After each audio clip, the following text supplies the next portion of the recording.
जय हिंद क्लास। हमारी आज की क्लास है चकोलिथिक कल्चर, मतलब कि ताम पाषाण संस्कृति। इसको शुरू करने से पहले कल जो हमने क्वेश्चन बताए थे वो आप सबने देखे होंगे, आप लोगों को भी बहुत अच्छी क्लास लगी होगी वो। तो ऐसे ही क्लास हफ्ते में 1 या 2 क्लास ज़रूर लेंगे हम, जिसमें प्रीवियस ईयर के क्वेश्चन जो आते हैं, प्रीवियस ईयर के क्वेश्चन जो पेपरों में आए हुए हैं वो ज़रूर करवाएंगे। तो ऐसे ही हर हफ्ते आपको एक नई क्लास ऐसे ही मिलती रहेगी। तो चलिए, जो आज की हमारी नई क्लास है ताम पाषाण क्लास, उसके बारे में शुरू करते हैं। तो एक क्वेश्चन कल हमने करवाया था, जब क्वेश्चन पेपर था तो एक प्रीवियस ईयर का क्वेश्चन करवाया था कि ताम पाषाण संस्कृति को अन्य किस नाम से जाना जाता है। तो चैकोलिथिक कल्चर के नाम से भी इसको जाना जाता है। तो ताम पाषाण संस्कृति को किस नाम से जाना जाता है? चैकोलिथिक कल्चर के नाम से जाना जाता है। और मानव द्वारा उपयोग में की गई पहली धातु कौन सी है? वो तांबा है। तो तांबा जो थी वो मानव द्वारा प्रयोग की गई पहली धातु थी या उपयोग में लाई गई पहली धातु थी। ये कब की? 5000 वर्ष ईसा पूर्व वर्ष पहले इसको इस्तेमाल किया गया था। तो पहली धातु जो तांबा थी उसको मानव ने किस कालखंड में इस्तेमाल किया था? 5000 ईसा पूर्व पहले इस्तेमाल किया था। और ये कब की है? ये नव पाषाण काल में तांबा मिला था। तो एक क्वेश्चन यहाँ से याद रखिए कि तांबा कब मिला था। ये भी कल क्वेश्चन करवाया था, नव पाषाण काल में।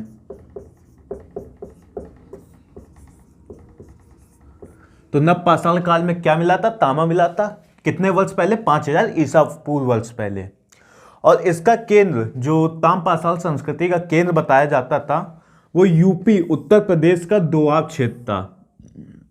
तो क्वेश्चन इस प्रकार पूछा जाएगा कि ताम पाषाण संस्कृति का क्षेत्र कौन सा था, या प्रमुख क्षेत्र जहां ताम पाषाण संस्कृति सबसे ज्यादा मिली है? तो उत्तर प्रदेश का दोआब क्षेत्र था।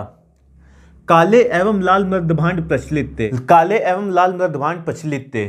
तो काले एवं लाल मृदभांड किसमें प्रचलित थे? ताम पाषाण संस्कृति में प्रचलित थे। नव पाषाण, एक क्वेश्चन ये भी है इंपॉर्टेंट पेपर के व्यू से, पॉइंट ऑफ व्यू से, कि नव पाषाण युग के बाद कौन सा युग आता है? तो नव पाषाण युग के बाद धातु युग आता है। तो ये याद रखिए कि नव पाषाण के बाद कौन सा युग आता है? धातु युग आता है।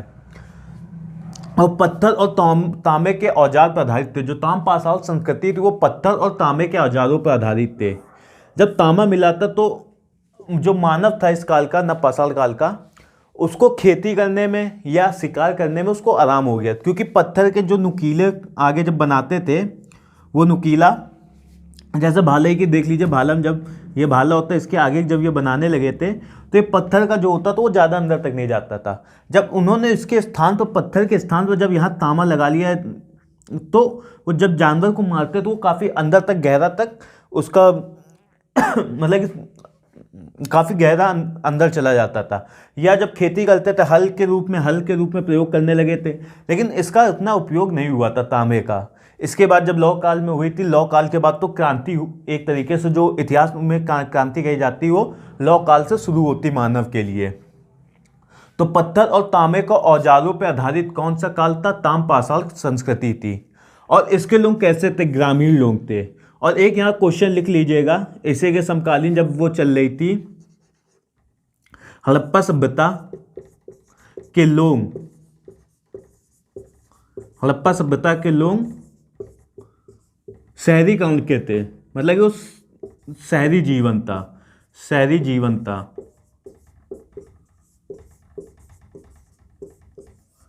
तो क्वेश्चन इस प्रकार पूछता है कि ताम पाषाण संस्कृति के लोग किस काल में रहते थे, मतलब किस जगह रहते थे? ग्रामीण जगह में रहते थे, मतलब ग्रामीण लोग थे, गांव से निवास करते थे।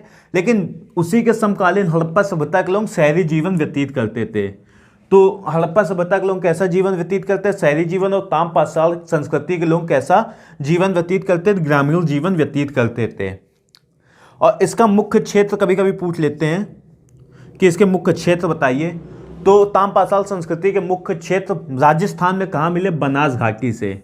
और बनास घाटी में अगर पेपर ज़्यादा टफ बनाता है कि या कभी कभी इंटरव्यू में पूछ लेता है कि ताम पाषाण संस्कृति के जो स्थान मिले वो बनास घाटी में कहाँ कहाँ से मिले हैं? तो आहार एवं गिलूंद से मिले हैं। तो कहाँ से मिले? बनास घाटी से, आहार एवं गिलूंद से। और बनास घाटी कहाँ है? राजस्थान में। तो ये भी क्वेश्चन याद रखिए कि बनास घाटी किस राज्य में, राजस्थान में। एमपी मध्य प्रदेश से कौन कौन से मिले, मालवा मिला है, कायथा मिला है, एरन मिला है। तो एमपी से कौन कौन से मिले, महाराष्ट्र वो मध्य प्रदेश से मालवा, कायथा और एरन। और महाराष्ट्र में भी इसके ताम्रपाषाण संस्कृति के साक्ष्य मिले हैं। बिहार चिरांद एवं सोनपुर। तो चिरांद का क्वेश्चन हम लोगों ने करवाया था, चिरांद, सारण और छपरा। चिरांद का पुराना नाम सारण जिला और नया नाम छपरा। तो ये भी याद रखिएगा कि चिरांद का पुराना नाम सारण और नया नाम छपरा। ये नया, ये पुराना। जितनी बार ये रिवीजन होता जाएगा उतनी बार आपको याद होता जाएगा। और यूपी उत्तर प्रदेश में कहाँ कहाँ से मिले, खैराडी और नरहान से मिले हैं। और बंगाल से महिषदाल और पांडु राजार डीबी से मिले हैं। तो ये हमारी ताम्रपाषाण संस्कृति की थी। तो चलिए इसके आगे चलते हैं, आगे जो पॉइंट बचे वो देखते हैं, जो आगे संस्कृतियाँ उसके बारे में जानते हैं। चलिए आगे चलते हैं, अगली हमारी गलेश्वर या जोधपुर संस्कृति, जोधपुरा संस्कृति। तो गलेश्वर व जोधपुरा संस्कृति किस समय मिली या किस कालक्रम में मिली? तो 2800 ईसा पूर्व से 2200 ईसा पूर्व के समय की है। तो जोधपुरा संस्कृति या गलेश्वर संस्कृति कब से कब तक की है? 2800 ईसा पूर्व से 2200 ईसा पूर्व की है। और गलेश्वर संस्कृति, पहले गलेश्वर संस्कृति देखते हैं। इसके प्रमुख क्षेत्र कौन सा है? सीकर राजस्थान है। जो हमारा सीकर राजस्थान में, ये किसका प्रमुख केंद्र है? गलेश्वर संस्कृति का।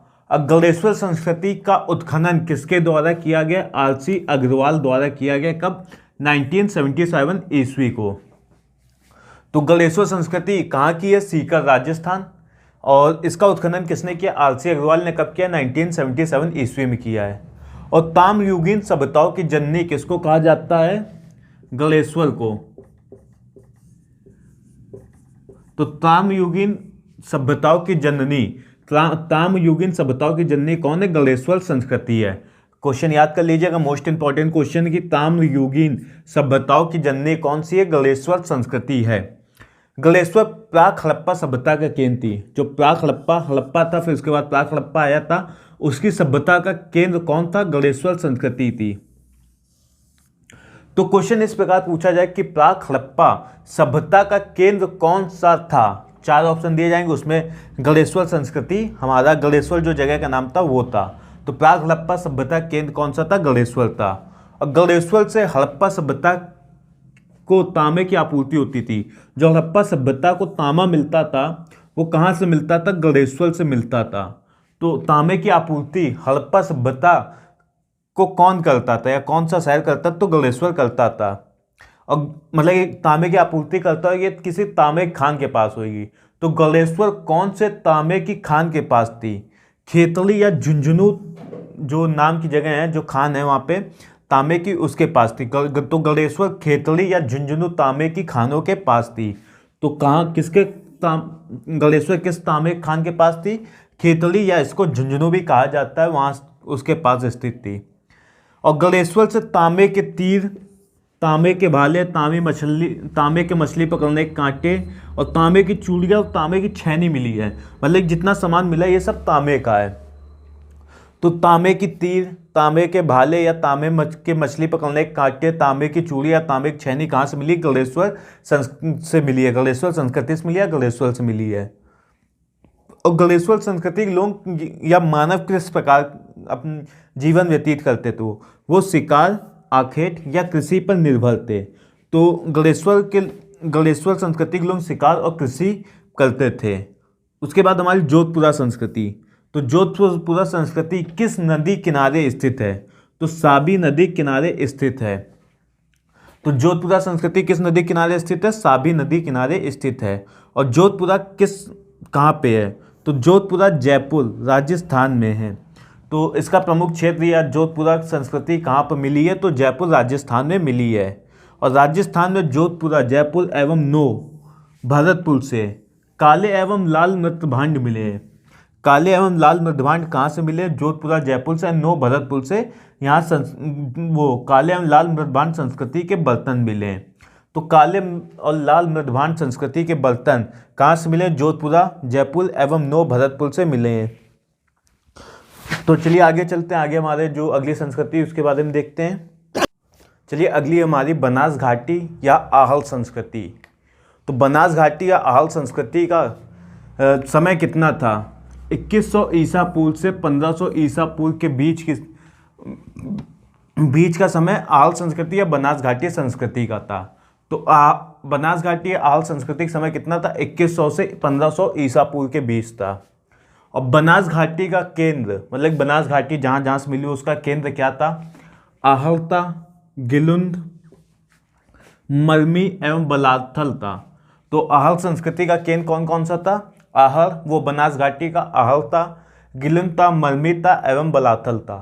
और पूर्वी सभ्यता बनास घाटी में ही थी। जो हमारी पूरी सभ्यता मिली थी वो बनास घाटी में। तो जो बनास घाटी या आहल संस्कृति मिली थी उसकी पूरी जो सभ्यता थी वो बनास घाटी थी, बनास घाटी में थी, इसलिए इसे बनास संस्कृति भी कहा जाता है। तो बनास संस्कृति क्यों कहा जाता है? जो पूरी सभ्यता मिली थी वो बनास घाटी में ही थी, इसलिए इसे बनास संस्कृति भी कहा जाता है। और आहल संस्कृति जो थी हमारी एक ग्रामीण संस्कृति थी। तो आहल संस्कृति कैसी थी? एक ग्रामीण संस्कृति थी। और यहाँ से प्राप्त आहल से प्राप्त लाल एवं काले बर्तन जो मिले हैं, तो पहला क्वेश्चन तो ये मिलता है कि आहल से किस प्रकार के बर्तन मिले हैं, किस रंग के बर्तन मिले हैं? तो काले एवं लाल बर्तन मिले हैं। तो आहल से किस प्रकार के बर्तन मिले हैं? काले एवं लाल। और इस कारण इसे काले एवं लाल बर्तन मिलने कौन से? काले एवं लाल मृदभांड संस्कृति कहा जाता है। तो काले एवं लाल मृदभांड संस्कृति किसे कहा जाता है? आहल संस्कृति को कहा जाता है, आहल सभ्यता को कहा जाता है। क्यों कहा जाता है यहाँ से? क्योंकि लाल एवं काले बर्तन मिले। तो काले एवं लाल मृदभांड कहाँ से काले एवं लाल मृदभांड संस्कृति किसे कहा जाता है? आहल को कहा जाता है। तो चलिए आहल के जो और प्रमुख पॉइंट है वो देख लेते हैं जो पेपर में पूछे जा चुके हैं। तो आहल संस्कृति किस नदी के किनारे स्थित है? जो हमारी राजस्थान में बिरलच नदी है उसके किनारे स्थित है। तो आहल संस्कृति किस किनारे स्थित है? बिरलच नदी किनारे स्थित। या आहल शहर किस किनारे स्थित है? किस नदी किनारे? तो बिरलच नदी। या किस शहर के किनारे स्थित है? तो उदयपुर, उदयपुर के किनारे। और उदयपुर कहाँ है? कौन से राज्य में? राजस्थान में है। और आहल संस्कृति को अन्य किस नाम से जाना जाता है? अघाटपुर, अघाट दुर्ग या धूलकोट। तो आहल के अन्य क्या क्या नाम है? अघालकोट, अघाटपुर, अघाट दुर्ग या धूलकोट इसके अन्य नाम है। क्या अन्य नाम है? अघाटपुर, अघाट दुर्ग और धूलकोट इसके आहल के अन्य नाम है। और प्राचीन नाम इसका क्या है? ताम्रवती। तो ताम्रवती या तांबे वाली जगह जहाँ से तांबे मिले हैं उसका आहल संस्कृति का प्राचीन नाम है। तो प्राचीन नाम क्या है? ताम्रवती या तांबे वाली जगह। और आहल का उत्खनन 3 लोग ने किया है। तो कौन कौन 3 लोग हैं? तो सबसे पहले आहल संस्कृति का उत्खनन किसने किया? तो अक्षय कीर्ति व्यास ने। अक्षय कीर्ति व्यास ने कब किया आहल संस्कृति का उत्खनन? 1953 में। तो क्वेश्चन इस प्रकार पूछता है कि आहल का सर्वप्रथम किसने उत्खनन किया? तो अक्षय कीर्ति व्यास ने। कब किया? 1953 ईस्वी में। दूसरा कौन सा व्यक्ति जिसने आहल का उत्खनन किया? तो रत्नचंद्र अग्रवाल ने किया है। वो कब किया? 1954 से 56 ईस्वी के बीच किया है। और तीसरा एच.डी. संकालियन 1961-62 के बीच किया है। तो एच.डी. संकालियन कब किया? 1961 या 62 के बीच किया है। और उत्खनन जब यहाँ आहल में उत्खनन हुआ था तो यहाँ 15 चरण या 15 लेयर प्राप्त हुई हैं। तो आहल उत्खनन से आहल में कितने चरण प्राप्त हुए हैं? 15 चरण प्राप्त हुए हैं। तो चलिए जो आहल के कुछ और पॉइंट रह गए वो भी देख लेते हैं। चलिए जो आहल के पॉइंट रह गए तो वो भी देख लेते हैं। तो क्वेश्चन इस प्रकार पूछता है कि आहल से क्या क्या मिला है?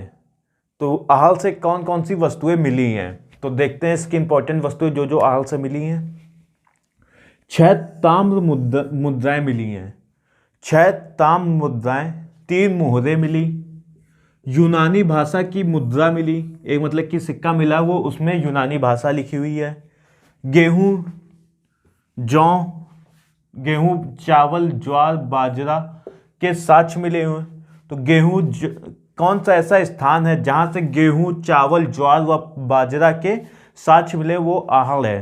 तो क्वेश्चन इस प्रकार पूछता है कौन सा ऐसा स्थान जहां से गेहूं, चावल, ज्वार, बाजरा से के साक्ष्य मिले, वो आहड़ है। ये क्वेश्चन याद कर लीजिए, ये भी मोस्ट इंपॉर्टेंट क्वेश्चन है। और क्वेश्चन इस प्रकार पूछता है कि कहाँ से 6 ताम मुद्राएं, 3 मोहरे और यूनानी भाषा की मुद्रा मिली है, वो भी आहड़ है। और एक मोस्ट इंपॉर्टेंट क्वेश्चन, पैरों से चलित आटा पीसने की चक्की कहाँ से मिली है। चक्की जो होती है आटा पीसने वाली, वो पैरों से चलित मिली यहाँ पर। तो कहाँ से मिली, आहड़ से मिली है। तो पैरों से चलित आटा पीसने वाली चक्की कहाँ से मिलती है, आहड़ से मिलती है। सिलबट्टे मिले हैं, जो घरों में गांव में चटनी पीसने के लिए पत्थर का एक वो होता है बड़ा सा पत्थर का, और ऊपर से उसको ऐसे ऐसे पीसते हैं, उसमें चटनी वगैरह, पुदीना वगैरह, तो उसको सिलबट्टा कहते हैं। तो सिलबट्टा भी कहाँ से मिले हैं, आहड़ से मिले हैं। चरखा मिला है, सूत काटने के लिए होता था, तो चरखा मिला है। और मिट्टी तथा तांबे के दीपक मिले, दीपक हो गए यहाँ। तो मिट्टी तथा तांबे के दीपक कहाँ से मिले हैं, वो भी आहड़ से मिले हैं। मिट्टी तथा तांबे के दीपक आहड़ से मिले। लोहे की वस्तु मिली है। तो एक बार और देख लेते हैं आहड़ से क्या क्या इंपॉर्टेंट चीजें मिली हैं। 6 ताम मुद्राएं, 3 मोहरे, यूनानी भाषा की मुद्रा, गेहूं, चावल, ज्वार और बाजरा के साक्ष्य, पैरों से चलित आटा पीसने की चक्की, सिलबट्टे, चरखे, मिट्टी तथा तांबे के दीपक और लोहे की वस्तु मिली है। और मोस्ट इंपॉर्टेंट क्वेश्चन नेट में बहुत बार पूछा जा चुका है। तो बैल की मड़ मूर्ति मिली, जिसे बनासियन बुल कहा जाता है। तो आहड़ से बैल की मड़ मूर्ति मिली है। तो क्वेश्चन इस प्रकार पूछता है कि आहड़ से जो बैल मूर्ति मिली है, मड़ मूर्ति मिली है, उसको अन्य किस नाम से जाना जाता है। तो बनासियन बुल कहा जाता है।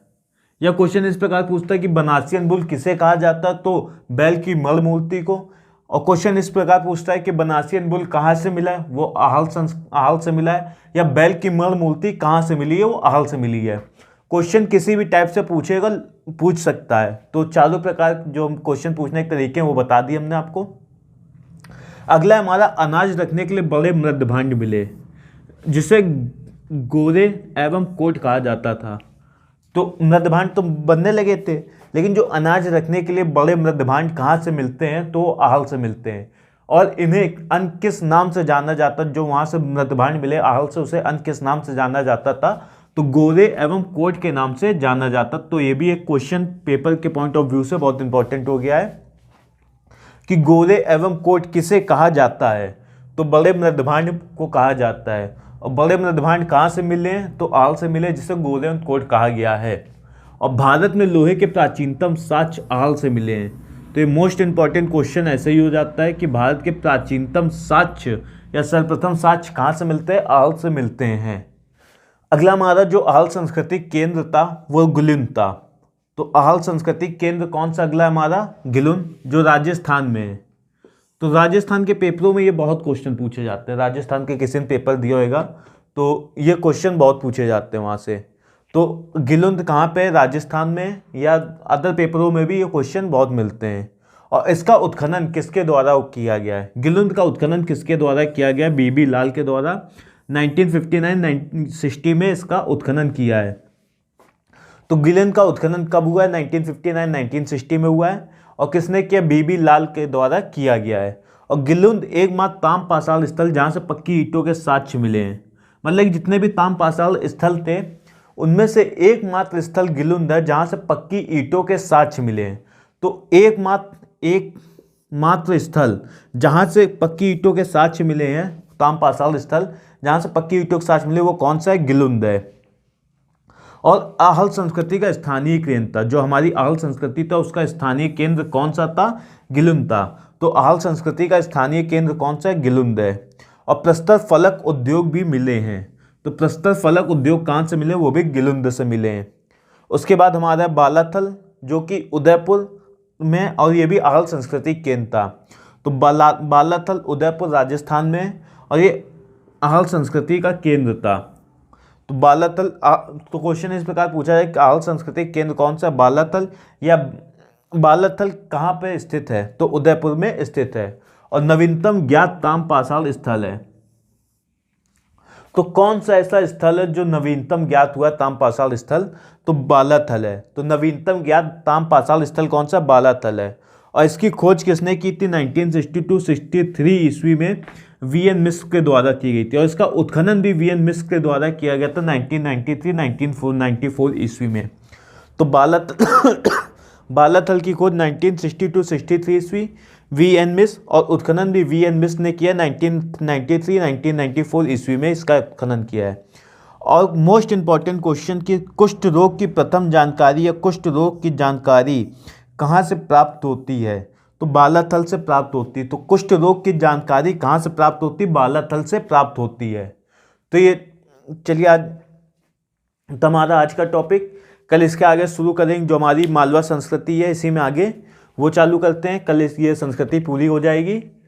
तो चलिए आज के लिए यहीं समाप्त करते हैं। और आने वाले जैसे हर हफ्ते में, जैसे हमने कल जो क्वेश्चन करवाए थे, ऐसे ही हर एक हफ्ते में ऐसे ही क्लास लेंगे जो जिसमें प्रीवियस ईयर क्वेश्चन होते हैं, और एक ऐसे ही क्लास लेंगे जिसमें जो अदर टॉपिक बच जाते हैं, जो छूट जाते हैं, जो पेपर में आते हैं लेकिन वो छूट जाते हैं, वो भी ऐसे ही टॉपिक हम करवाते रहते हैं। सैटरडे की क्लास होती है, संडे क्लास, वो दोनों ऐसी क्लास में मिलेंगे ऐसे ही आंसर।